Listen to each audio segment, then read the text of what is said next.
I'm 24 years old and I live in Lansing, Michigan. My dream was always to become an IT expert in a big tech firm, code solutions, and maybe move out west, but dreams don't always unfold the way we planned. My dad passed away suddenly last year. Mom took off soon after leaving behind me. My 8-year-old sister Carla couldn't just let her end up in the system or with relatives who barely knew her. So I put my IT plans on hold to take care of her rent, bills, groceries, all of it adds up. So I got a job delivering pizzas for a local place called Bella Roma's, right off Cedar Street. It's not exactly glamorous, but it pays enough to keep the lights on, and my sister Fetty worked the evening shift most days, which means I'm usually out on the road from about 400 p. Until midnight. Sometimes later on weekends it can be dangerous, especially in certain neighborhoods after dark. But it never had any real trouble until July of last year. It started as a normal Thursday evening, July 14th. To be exact, remember it was muggy outside with thick Midwestern humidity that makes even late nights feel sticky. Orders were coming in pretty steadily. Around 9 p.m. we got a call to large pepperoni pizza and a side of wings. The customer gave an address on a quiet residential street near old downtown Lansing, a place with big tree soldier houses and fewer streetlights. I didn't think much of it. I wrote it down the address, loaded up my car, and headed out. The drive took about 10 minutes. But once I got there, something felt a bit off. The house was dark, only a porch light was on, and it was flickering, making it hard to see clearly. I knocked on the door, no answer. It tried a second time, calling out, "Pizza delivery." Finally, a man's voice from behind the door mumbled something like, "Be right." He sounded breathless, almost like he'd been running or pacing. I stood there waiting for what felt like a long minute.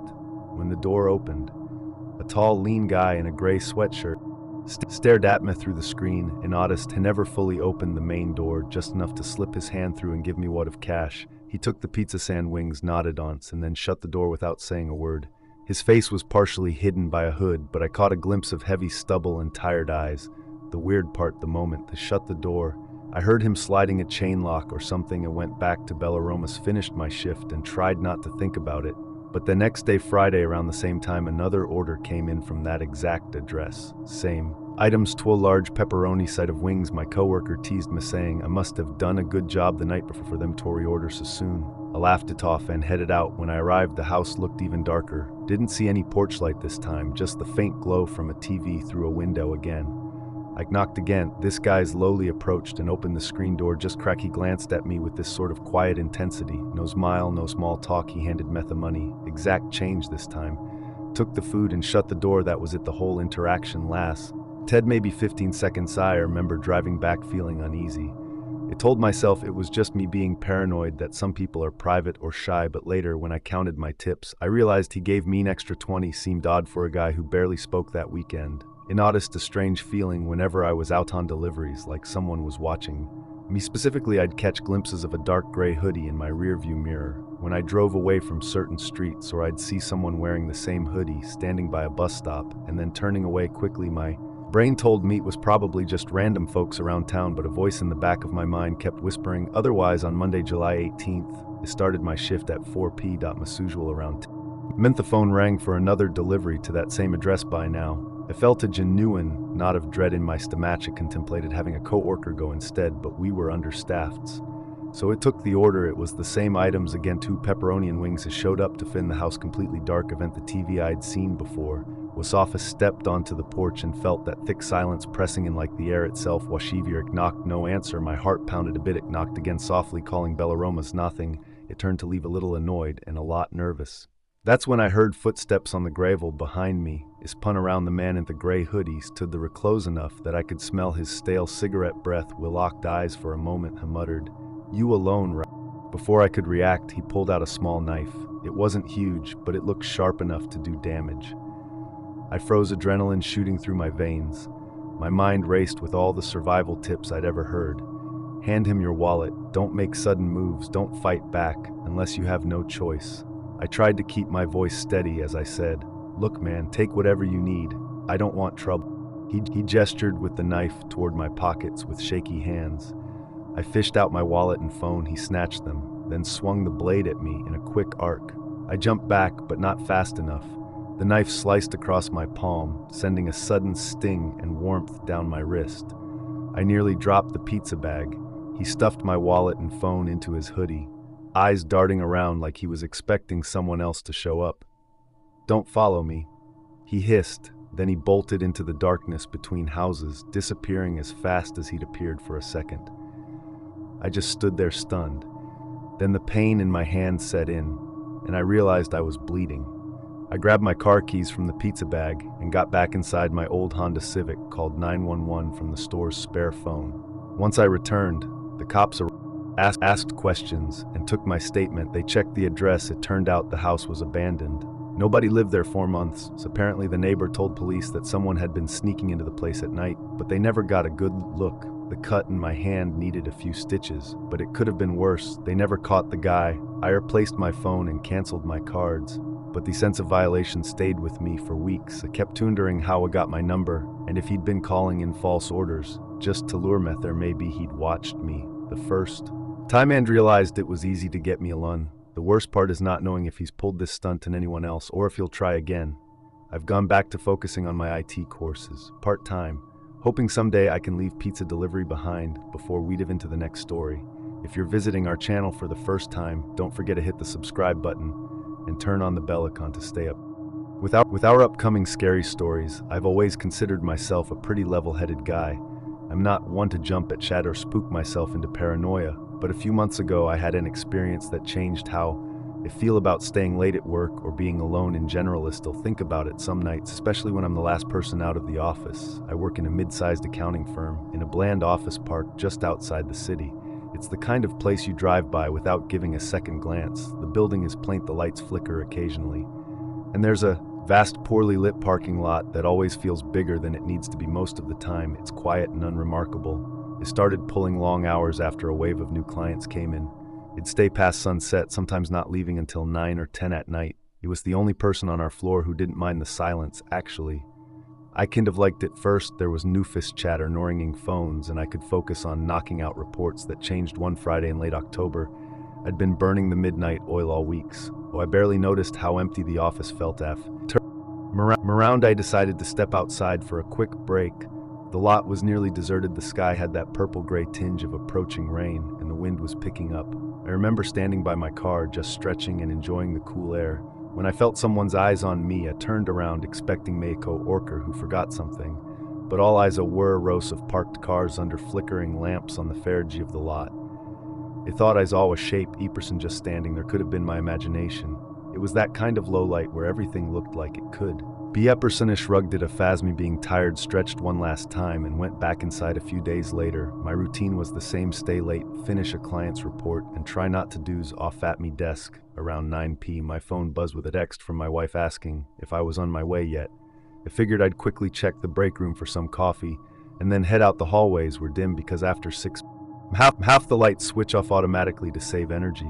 The quietness usually doesn't bother me, but that night every step it took chode a little too loudly. When I got to the break room, something smelled like cheap coffee that someone had left sitting for hours. The pot was still on, which was strange, because nobody else was supposed to be there. I felt at whingy of unease, but again, I figured maybe the cleaning staff forgot to turn it off. He poured out what was left, rinsed the pot, and left. As I headed back to my desk, I saw a figure at the far end of the corridor, a man in a dark hoodie leaning against the wall. My heart skipped and I froze for a second. Hadn't say anything, head didn't move. I considered calling out, but something told me not to instead. A step closer, maybe it was a coworker in casual clothes, but these kinda moved to disappeared around the corner. It tried to rationalize it. The cleaning staff wear uniforms and none of them have hoodies. But maybe it was a new guy, or maybe it was a coworker who came back for something. But why hide? Why be in the dark hallway that evening? I rushed to gather my stuff and left. To caught myself practically running to my car, scanning the lot for any trace of him. He didn't see anything from that night. I started noticing strange little details. A door I could have sworn I locked wood, but slightly ajar footprints by my desk, like someone had been standing there. My supervisor asked me one afternoon if I knew why certain files in the archive room had been moved around. It didn't have an answer. Still, as told, probably the cleaning crew or some coworker doing a project one evening. I walked out of the building and felt that same sensation I'd felt before that, of being watched. I forced myself to look around. At the edge of the lot, under one of the few working lamps, stood the same hooded figure. I couldn't see his face, but he was turned directly toward me, perfectly still. I stared for a few seconds, shopping maybe he'd wave or give some indication he was harmless. He didn't at that point. I decided to be a little more cautious. I started leaving earlier or asking a coworker to stay late with me whenever possible. But deadlines are deadlines, and eventually I had to be alone again. That's when everything got worse a week later. I was finishing up a project around 8:30, only half the lights were on as usual, and the office was dead silent. Kept telling myself I was just being paranoid. Maybe that figure in the hallway was just a random stranger who slipped in. Maybe the guy in the parking lot was some bored teenager cutting through it. Tried to drown out my anxiety with loud music on my earbuds. At some point, I got this feeling that standing behind me spun around in my chair, ripping out my earbuds, but noon was there. My office door was open, but the hallway beyond was dark and empty except, I noticed a piece of paper taped to the outside of the door frame. I walked over to it slowly, my pulse going nuts. It was just a scrap of printer paper with the words "Hella" scrolled in black marker. No signature, no explanation. I yanked it down and set it in the trash. My first thought was that it was a prank, but who would do that? And why such a creepy message? That was enough for me. I shut down my computer and hurried out. The entire walk to my car, I kept glancing over my shoulder. When I finally got in and locked the doors, I just sat there trying to calm down. Then I looked up in the rearview mirror. Wim, the hoodie guy, was standing on the curb, maybe 30 feet behind my car, illuminated by the red glow of my brake lights. She wasn't moving toward me, just watching. A shiver of alarm ran through my gut, and I backed out as fast as I could. For a while, nothing happened. I thought maybe it was over, that whoever he was had lost interest or moved on. But a couple of weeks later, I stopped by a convenience store. On my way home from another late night, my mind was on autopilot as I came out with my coffee and snacks.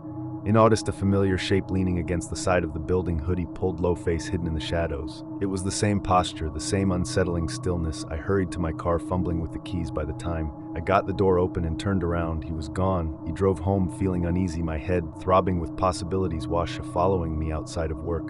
Now, a few nights after that, I was in the office, again determined to finish up early. Around 7, I go. Tap home call from an unknown number. Usually I'd ignore it, but I picked up out of habit. Noon spoke on the other end, listened hard, and there was a faint crackling. Status said, more and more. Finally the call disconnected. I tried to shrug it off, but something in my gut told me it was him, just like that piece of paper. Hello, I could almost hear him breathing on the other, letting me know we could reach me anytime. That was the last straw. I told my supervisor I refused to stay late alone anymore. I didn't even bother making up an excuses. Since then, I've been on a strict schedule, living with everyone else. The weirdest part is that nobody else in the office has mentioned seeing a stranger. It's like he singled me out for reasons I can't explain. My name is Jonathan Parker. I live in Cleveland, Ohio, and I work as a systems analyst for a marketing firm downtown. Because of my daughter's schedule, I am a single parent to a 6-year-old named Nubbles. My boss recently allowed me to work the late night shift from home. This arrangement helps me care for Nubbles in the evenings, though it also means I stay awake into the early hours, huddled over my laptop on the night of May 4th, 2023. I was sitting in my bedroom finishing a project that was due the next morning. The overhead light was dim as all lamp on my desk provided most of my workspace illumination. Nubbles had fallen asleep around 8:30 p. Man was quietly resting in her small bed near my desk. Remember checking the clock on my laptop. It was close to 11 p. When I first started, a series of loud knocks at the front door. At first I assumed it might be a neighbor or perhaps a courier. Thought the hour was unusual for a delivery. The knocking continued, growing more urgent naturally. I felt that whinge of concern from Bliss, who remained fast asleep despite the noise. I turned on my phone's doorbell camera app to see who was outside on the screen. I observed a young woman, perhaps in her late teens, shivering on my porch. She looked extremely distressed, glancing over her shoulder repeatedly. I used the camera speaker to ask if she was answered in a frantic whisper that someone had been following her for several blocks and she was scared for her life. At that moment, my protective instincts took over. I raced downstairs, worried she might be in danger. Through the peephole is a new Niels butter on the porch. Opened the door a few inches and she practically stumbled inside, as though she could no longer stand on her own. Her face was pale and her breathing was rapid, as if she had been running. I quickly locked the door behind us, trying not to wake. Noobs guided her to the living room and offered some water, though she didn't take it. He kept looking toward the door, appearing frightened. Before I could ask for more details, a new and powerful pounding rattled the front door. It felt my heart thud in my chest. I pulled out my phone again, switching to the doorbell camera this time. There were 3 men standing outside, each wearing a dark hooded jacket. One stepped forward and demanded I open up, insisting they simply needed directions. As I spoke to them through the doorbell speaker, the girls stood behind me, trembling. She said, "They're the ones who followed me, Don." I hesitated. Everything about the situation felt off. It agreed to remain and told the men they needed to leave. I would call the police instead of backing away. They pounded harder on the door, demanding to come inside. Suddenly, I felt a sharp blow to the back of my head and the world blurred. The young woman had struck me with a heavy glass from my end table. I recall dropping my phone. The camera feed spinning as it hit the floor, my vision dimmed, and I collapsed in a daze. I felt a stab of shock and confusion, more than pain. At first, the last thing I remembered was the front door opening when I regained consciousness. It was eerily quiet. My living room was in disarray. Cushions were tossed. Everywhere drawers were pulled out, and belongings were scattered on the floor. The front stood letting in the cool night air. My forehead was throbbing and my vision swam lightly. As I forced myself upright, my first thought was Nubbles stumbled upstairs, nearly tripping on the discarded objects on the steps. By some miracle, she was still asleep in her bed. It gently shook, her awake, checking that she was unharmed. Thankfully, she was only startled by my frantic expression and the mess in the house.